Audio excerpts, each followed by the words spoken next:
गुलबर्गा के मारूफ खानदान डॉक्टर मकसूद अफजल जागीरदार वक्फ amendment bill 2024 के ताल्लुक से फ़िक्रमंद नज़र आते हैं। इस फ़िक्रमंदी के साथ वो वक्फ के मौज़ूआत पर मुसलसिल सेमिनार्स का इनेकाद करते आ रहे हैं। इस बार भी एडवोकेट जागीरदार ने वक्फ के तारीख़ी बैकग्राउंड पर सेमिनार का इनेकाद किया। अफजल खान मेमोरियल ट्रस्ट अफजलपुर की जानिब से अंजुमन तरक्की उर्दू हिंद के अवान बंदा नवाज में ये दूसरा सेमिनार मुनक़िद किया गया। एडवोकेट मकसूद अफजल जागीरदार ने ही सेमिनार की सदारत की। A comparison of grants, religious endowments and waqf role of British government, waqf boards and judiciary के उन्वान से सेमिनार का इनेकाद किया गया था। सदारती खुतबे में एडवोकेट जागीरदार ने वक्फ क़वानीन की तारीख पर तफसीली रोशनी डाली। साथ ही उन्होंने मौजूदा वक्फ क़वानीन में मौजूदा खामियों को भी उजागर किया। तो अंग्रेज़ों का क्या कंट्रीब्यूशन रहा, जितने भी इमारतें बने हैं या जितने भी जो है ग्रांट्स हैं, तो उसमें जो है 1863 में भी एक रिलीजियस एंडोमेंट एक्ट लाए। उसके बाद में उनका ऐसा ही कंटिन्यू जारी रहा। 83 से जो है 1890 में जो है रिलीजियस एक्ट एंडोमेंट एक्ट आया और 1903 में एक बड़ा इम्पोर्टेंट ये था उनका कि सीपीसी एक जब लाए। आप ज़रा ये ध्यान देना चाहिए। सीपीसी लाए। सीपीसी में जो प्रोविज़न, सिर्फ 3 प्रोविज़न को उन्होंने जो है बढ़ावा दिए। सेक्शन 92, सेक्शन 93, तो section order 1 rule 8 of CPC, ये बड़ा इम्पोर्टेंट है। 92 आज भी अगर हम सीपीसी में देखें तो किसी भी चैरिटेबल इंस्टीट्यूशन का उसको जो है ज़रा चेंज करके ये बताया गया है कि पब्लिक नुइसेंस अगर है तो सेपरेट एप्लीकेशन डाल के कोर्ट से परमिशन लेके अपना सूट फाइल करना। Article 31 A and B of the constitution, ये बड़ा इंपॉर्टेंट है। आर्टिकल 31 ए एंड बी वो टाइम पे 1952 के टाइम पे ये लैंड एक्विजिशन एक्ट आया, लैंड रिफॉर्म्स एक्ट आया।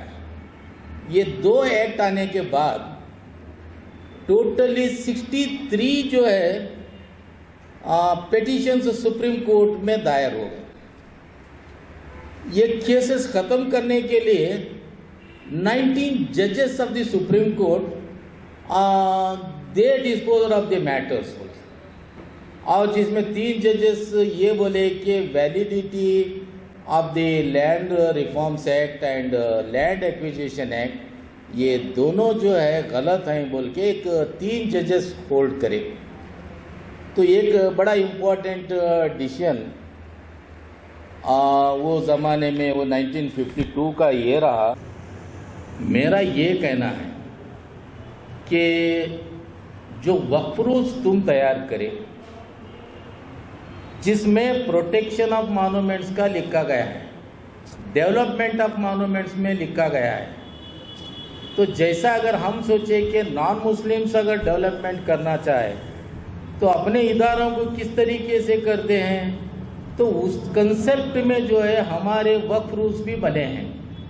तुम जो है सिर्फ ज़मीनात वापस दो और जो है तुम्हारे को जो भी होना है मुतवल्ली को वो हम देंगे बोल के। तो इन चीज़ों को बचाने वाला कौन है? अयाजुद्दीन साहब बोले कि गवर्नमेंट जो है अडाप्ट करो बोल के। मैं खुद भी एप्लीकेशन दिया हूँ चांद बीबी का, अडाप्ट करके मैं खुद तैयार करके दूंगा बोल के। मैं आर्कियोलॉजिस्ट भी हूँ। मैं इस मौके को बोलना चाहता हूँ कि आर्कियोलॉजिस्ट भी हूँ। कहीं की इमारतें बगैर डिग्री का आर्कियोलॉजिस्ट हूँ मैं, लेकिन मेरा तजुर्बा है उसके हिसाब से मैं चला। एडवोकेट अब्दुल मुक़्तदिर ने अंग्रेज़ दौर हुकूमत में वक्फ क़वानीन में हुकूमत की मदाखलत पर तफसीली रोशनी डाली। ख़ासकर वक्फ अलल औलाद को तस्लीम न करने के कलकत्ता हाई कोर्ट और प्रिवी काउंसिल के फैसले के खिलाफ मौलाना शिबली नोमानी की तहरीक को मौजूदा दौर के लिए उन्होंने एक मॉडल करार दिया। अपने खिताब में उन्होंने कहा कि मसाइल और मदाखलत तो हर दौर में रही है और मुस्तकबिल में रहेगी। ऐसे में सोचने वाली बात यह है कि उम्मत मुस्लिमा इसका मुकाबला करने के लिए क्या हिकमत अमली बनाती है। इंटरवेंशन हमेशा रहेंगे, सवाल बस ये है कि कौन मौलाना शिबली नोमानी है। एक दूसरा जो है, इंटरवेंशन का जवाब देने के लिए मौलाना शिबली है तो मौलाना शिबली जैसे लोग पैदा कहाँ से होंगे, ये दूसरा सवाल है। तो इस सवाल का जवाब एक इंडिविजुअल कभी नहीं दे सकता, ये हमेशा ये जवाब जो समाज को देना पड़ता है कि इस तरह के लोगों को कैसा पैदा किया जाए, इस तरह का माहौल कैसा बनेगा, क्या होगा क्या नहीं होगा। तो हमेशा के लिए मेरा पर्सनल मानना है कि इंटरवेंशन रहेंगे, जवाब देना असल है, या इंटरवेंशन से पहले कुछ इंटरवेंशन हम लोगों को करना है या नहीं करना, ये उस समाज की इज्तिमाई हिकमत के ऊपर मुनहसिर है। अगर समाज की इज्तिमाई हिकमत इतनी ज़्यादा नहीं है कि उसके पास इतनी बसीरत नहीं है कि आने वाले मसाइल को एंटिसिपेट करे, तो बाद में जो है डिफेंस के मामला पे हम लोग आते हैं। तो मेरी पर्सनल मानना है कि बीट वक्फ है या सिटीजनशिप के मसाइल हो। बैनुल-अक़वामी शोहरत याफ्ता आर्टिस्ट अयाजुद्दीन पटेल ने गुलबर्गा की इब्तदाई तारीख और गैर महफूज तारीखी इमारतों पर खिताब किया। अयाजुद्दीन पटेल ने शहर गुलबर्गा का नाम कलबुर्गी करने को तारीखी गलती करार दिया। उन्होंने कहा कि मुस्तनद तारीख में कहीं पर भी गुलबर्गा का नाम माजी में कलबुर्गी होने का कोई सबूत नहीं मिलता। इस ताल्लुक से कलबुर्गी नाम से कोई सिक्का भी नहीं मिलता। गुलबर्गा के तारीखी किले की तामीर राजा गुलचंद की जानिब से करने के ताल्लुक से भी उन्होंने वजाहत की कि तारीख में गुलचंद के नाम से कोई राजा ही नहीं मिलता। यह किला बहमनी दौर में ही तामीर किया गया है। ये शहर पहली इंडिपेंडेंट इस्लामिक सल्तनत का हेडक्वार्टर है गुलबर्गा। सबको यही पता है, बहमनी सल्तनत पहली इस्लामिक सल्तनत है, 1347 में अमल में आई। बाद में शहर गुलबर्गा को उसका हेडक्वार्टर बनाया गया। और बहुत सारे लोगों को पता है, बहुत सारे लोग बोलते हैं गुलबर्गा एक चालुक्य पीरियड का हेडक्वार्टर था या और दीगर कल्चुरिस्ट का।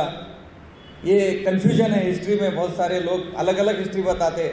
कोई बहुत सारे हमारे गैर कौम के भाई लोग राजा गुलचंद यहाँ पर ऑलरेडी यहाँ पर हुकूमत करता था, रूल करता था। ऐसा कुछ नहीं है गुलबर्गे में। गुलबर्गा एक खालिस सरजमीन है, प्योर सरजमीन है। जैसे कि अहमदनगर दिल्ली को जैसा एक खालिस सरजमीन चुनकर शहर को बसाया गया, वैसे ही गुलबर्गा एक किसी चालुक्य का रूल नहीं था। यहाँ पर कल्चुरिस्ट को रूल नहीं, गुलबर्गा कोई चालुक्य का वगैरह रूल नहीं था। ये खालिस सरजमीन है। आप बहुत सारे हिस्टोरियन को देखेंगे, आप जाके किले में बोर्ड लगाया हुआ देखेंगे आपको, ओरिजिनली बिल्ट बाई राजा गुलचंद बोलते हैं। इसके मुखालिफ कोई बात करने वाला नहीं, किसी को हिस्ट्री के बारे में नॉलेज नहीं। राजा गुलचंद तो वो दुनिया में पैदा हुआ इसने, जस्ट ऐसे एक नाम देके राजा गुलचंद, राजा कलीचंद का नाम दिए हुए हैं। आप तारीख उठा के देखिए, आंध्र प्रदेश की एक तारीख है, राज रेड्डी और हारून शेरवानी वगैरह 30 मेरे ख्याल से 1724 टू 1923 तक कुछ वो किताबें लिखे हुए हैं हिस्टोरियन बहुत अच्छे, उसमें डिटेल दिए हुए हैं। लेकिन ये अपने तरफ से ही क्रिएट करके नाम लगाए हुए हैं। एक राजा गुलचंद बनाया हुआ था, कल्चुरी था, कुछ ऐसा कुछ नहीं है करके देखा। क्योंकि इस हमारी तोप का नाम 12 गजी तोप है, 1 गज में 3 फीट होते हैं। लेकिन जब उसे जाके हम माप के देखें तो आज के फीट के हिसाब से 29 फीट की तोप है। सोचिए, दुनिया की सबसे बड़ी तोप क्या 15 फीट की हो सकती है, 20 फीट की हो सकती है, 23 फीट। ये ऑलरेडी 29 फीट की तोप है। आज तक कोई रिसर्च नहीं किया। वो रिसर्च मैंने मेरे दोस्तों को लेके, रहमान पटेल, इस्माइल वगैरह को लेके हमने रिसर्च करे। आज भी गूगल में मार किए देखिए, दुनिया की सबसे बड़ी तोप अगर मारेंगे तो गुलबर्गे की हमारी 12 गजी तोप का नाम है। और उसके बाद और एक दुनिया में सबसे बड़ी सूफी टोम, अगर कोई बड़ी सबसे टोम है, वो हज़रत ख्वाजा बंदा नवाज गेसुदराज, क्योंकि सूफीज़म सिर्फ बर्रे सगीर में है। अगर आपको टोम देखना है तो सबसे बड़ी तारीखी टोम 192 फीट की ये हमारी ख्वाजा बंदा नवाज गैस हज़रत रहमतुल्लाह अलैह की कौम है, क्योंकि ये किताबों में नहीं मिलती है। ऐसे बहुत सारे मानूमेंट्स, हिस्टोरिकल मानूमेंट्स, हमारे अनप्रोटेक्ट मानूमेंट्स गुलबर्गे में हमको देखने को मिलता है। जैसे कि आज भी जाके देखिए शाह बाजार खादरी चौक पे बोर्ड की गुम्बद आधे कुछ रुके हुए, कब्जा गैर लोग कब्जा करके बैठे हुए।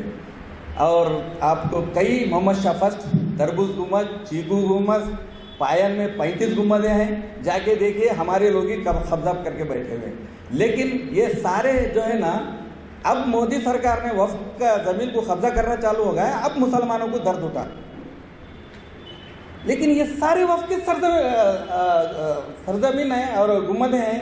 आप मैं यकीन नहीं मानेंगे, सुल्तानपुर में बहुत बड़ी दरगाह है, दरगाह के बाजू और एक खबरस्तान है, खबरस्तान के बाजू कमाल ग्राह बोल के एक सूफी की मज़ार है, उनके अंदर 14 एकड़ 13 गुंठे ज़मीन है। आज पुलिस डिपार्टमेंट भी वो बॉडी लगा के कब्जा कर ली, इवन रेलवे स्टेशन भी कब्जा कर ली। ये वक्फ के अंडर की सरजमीन है उनके। आप वक्फ में देखेंगे 14 एकड़ 13 गुंठे। यहाँ इस्माइल साहब है, रजिस्ट्री ऑफिस में काम करते हैं, खुद वो पानी निकाले हुए उसका, लेकिन उसका पूछने वाला कोई पुरसाने हाल नहीं। जब तक हमारे हैंड में है हम केयर नहीं करें, जब कोई आके कब्जा कर रहा है जब उठे हुए। इस तकरीब में अयाजुद्दीन पटेल को भी तहनीत पेश की गई और इन्हें अफजल सेवा अवार्ड से सरफराज किया गया। फनून लतीफ़ा तारीख के शोबे में उनकी गिरां कदर खिदमात के इतराफ़ में अफजल खान मेमोरियल ट्रस्ट की जानिब से अयाजुद्दीन पटेल को यह तहनीत पेश की गई। यहाँ ये बात काबिल जिक्र है कि 12 अक्टूबर को भी वक्फ के मौजू पर एडवोकेट जागीरदार ने एक कामयाब सेमिनार का इनेकाद किया था, जिसको जबरदस्त पजीराई मिली थी, जिसके बाद ये दूसरे सेमिनार का इनेकाद किया गया।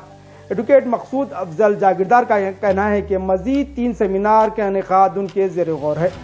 सीनियर एडवोकेट अशफाक सिद्दीकी ने इस सेमिनार की निज़ामत की।